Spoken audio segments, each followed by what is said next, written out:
too early. What time was it, Judith? Oh, God knows. It was about before 5 o'clock. We were up at 4:30 on New Year's Day, 1st of January 2019. Happy New Year.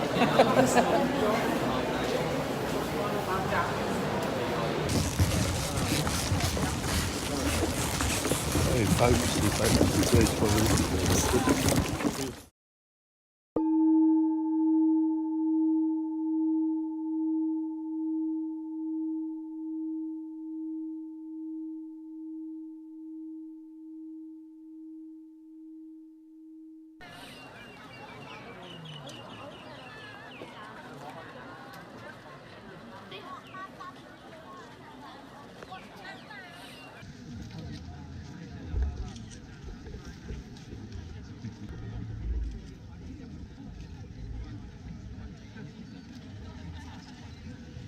We are at Angkor Wat in Siem Reap, Cambodia, and we've been up since the crack of dawn, 4:30, to sit in pretty much the pitch black for most of the morning.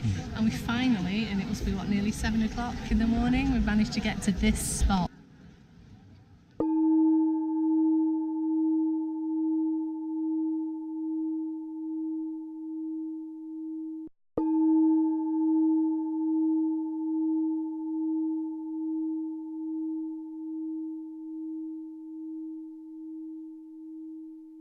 So this is 7:30, an hour after sunset.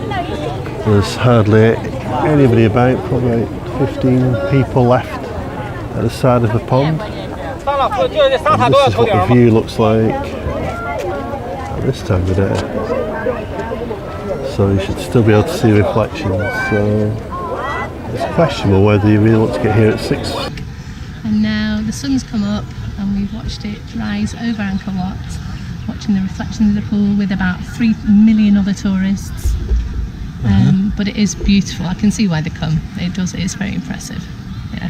What's so special about today? We are doing the Angkor Wat short circuit today, so we're going to see about 5 or 6 different temples with our lovely tuk-tuk driver.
Here is the 37 steps to heaven.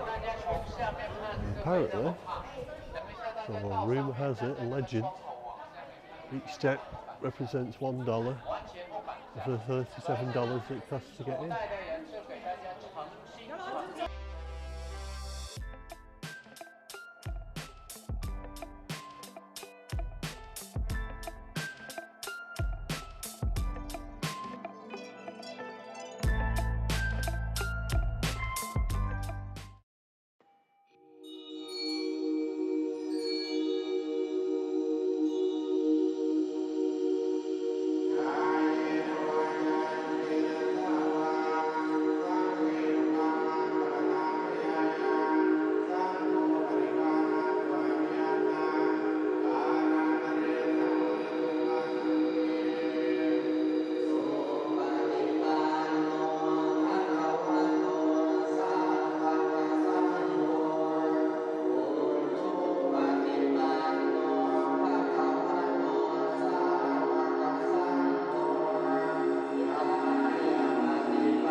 temple, which is the third one on our travels around Siem Reap, and probably the one with the most amount of steepest, challenging steps. You have to bum shuffle down so you don't break your neck.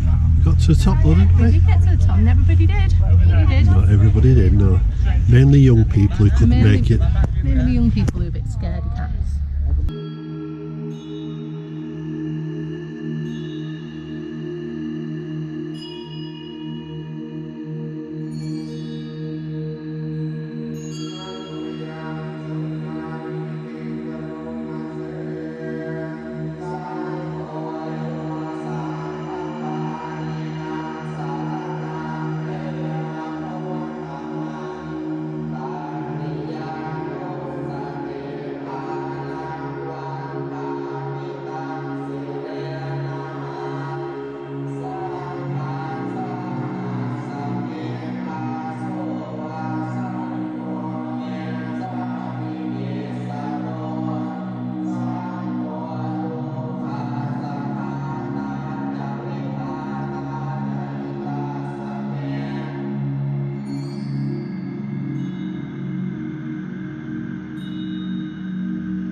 Judith, our trip to Angkor Wat.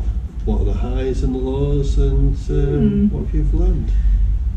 Well, the high itself probably is Angkor Wat, isn't it? It's pretty amazing to look at, and we had such a good time there. It was beautiful. I really loved the light in the morning when it hit the pond, and just having a mooch generally. It was really good, yeah. I enjoyed that.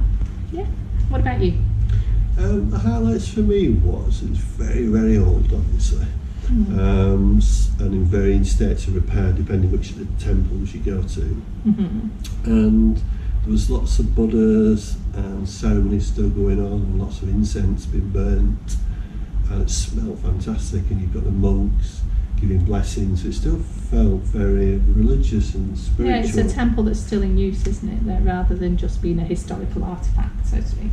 Yes, that was good. I love that. Yeah. And then we saw the light shining through where they created that space to catch the midday sun. Oh yeah, that's and good. there's a bolt of light shining down towards the Buddha and the incense burning. That looked really, really Yeah, cool. yeah, I really like that too. So, any lows? Well, not loads, but things I would have done differently, perhaps. I wouldn't have got up at 4:30 in the morning to get there for 5:15, 5:20 when the sun doesn't come up till 6:30. Well, it did mean going for our run at 3 instead of 4. Yeah, it did. Yeah, going for the. Yeah, so there was just too many people, and I think we got just as good. We saw it just as well at 7 in the morning, I think. Yeah, I mean, it's a great experience that we experienced on New Year's Day 2019, which is what I mentioned in the video. And that was great and unique experience to be there with so many people and see the sun come up. The drawback is that the photographs you're going to get are very poor because there's not enough light to see. And then if you keep it 30 minutes or so after the sun's come up properly, and people then just press on, like there's not tomorrow throughout the temples to avoid the queues, and you're left with that beautiful scene, which is probably not much difference in it. And you've got about 15 reflections on the pond, on the water. So arguably, if we were going to do it again, what we've learned, I suppose, is we might go straight into the turrets and do one of those first, because the queue is about 40 minutes to an hour. Something like that, yeah, in the heat. So you would avoid that, and you'd get up to the top pretty quick, get a view from the top, and then come back down and do it in reverse, in fact. Yeah. And then see the pool and get just as good a photographs. Yeah. So any other observations? I think the way we did it though was going straight out there, seeing the sunrise and looking around Angkor Wat, then coming back and having breakfast and shower and getting changed and things. That was probably a good way to do it. we were quite happy with this short circuit, but there is a longer one. I don't know whether I was happy enough with what we did, I think. Yeah, you can get templed out, can't you? Yeah. What about choose your tuk-tuk driver well. That's what I would say. We were lucky, we were given a really good tuk-tuk driver, although he did make the most of having snoozes as much as possible in his hammock in his tuk-tuk. That was funny. Oh, that's funny. Yeah. You can do it on foot, but you'll see from the map at the beginning of the video, you're looking about 2 hours worth of walking if you were to walk between every bits of it. Yeah, and it was very hot, very hot. You'll see me dripping with sweat in after KO. I was just so hot. Well, as well, you've got to get from your hotel to the ticket office, which isn't at the temple entrance. No. It's about another 10 minutes by tuk-tuk ride. So you go to the ticket office, queue, get your tickets, drive another 10 minutes to the entrance, and then it's about 20-minute walk to get to the first pond and temple through the grounds, which is lovely. Yeah. In the middle of the night, it's pitch black as well. You can't see what you're doing, can you? So that might be why. Perhaps going a little bit later in the morning, so a better time, perhaps, so you don't, if you're a little unsteady on your feet. Yeah, the so tuk-tuk driver takes you between each one of the temples. What was that temple where we went through the grounds and came out at the opposite end? Oh, that was Tao Prom, wasn't it? That was the last big temple. That we didn't realise that that we were actually, the entrance and the exit are on opposite sides, and all these tuk-tuk drivers are offering a lift at great expense. Back round to the entrance. Back round to the entrance. And in hindsight, probably we should have taken that, but we were a bit determined to go, no, we're not prepared to pay that much money. Or alternatively, about turned, back through the grounds. Yeah, you could have done it in a straight line backwards. That would have been quicker. Wall, like a city wall, if you like, around the temple. Which is about 2 to 3 kilometres in total. It's longer walk than we thought it was going to be, but we were slightly determined to do it. Not all that scenic either. It's not a pleasant walk. There's not many people there, so it's not that scenic. But yeah, so maybe either turn right back, walk back the way you came, or just bite the bullet and take a tuk-tuk. That would perhaps be my learning. Worth seeing? Definitely. Oh yeah, gosh, go to Angkor Wat, blimey. Go to Cambodia. I would say that to anybody. It was just such a beautiful country. We had a really good time in Cambodia. It's obviously got the UNESCO World Heritage stamp. Has it got the Naughton-nomads stamp? Oh, definitely. It's got the Naughton-nomads stamp, a seal of approval. It was great. Okay, folks, until the next video. Bye.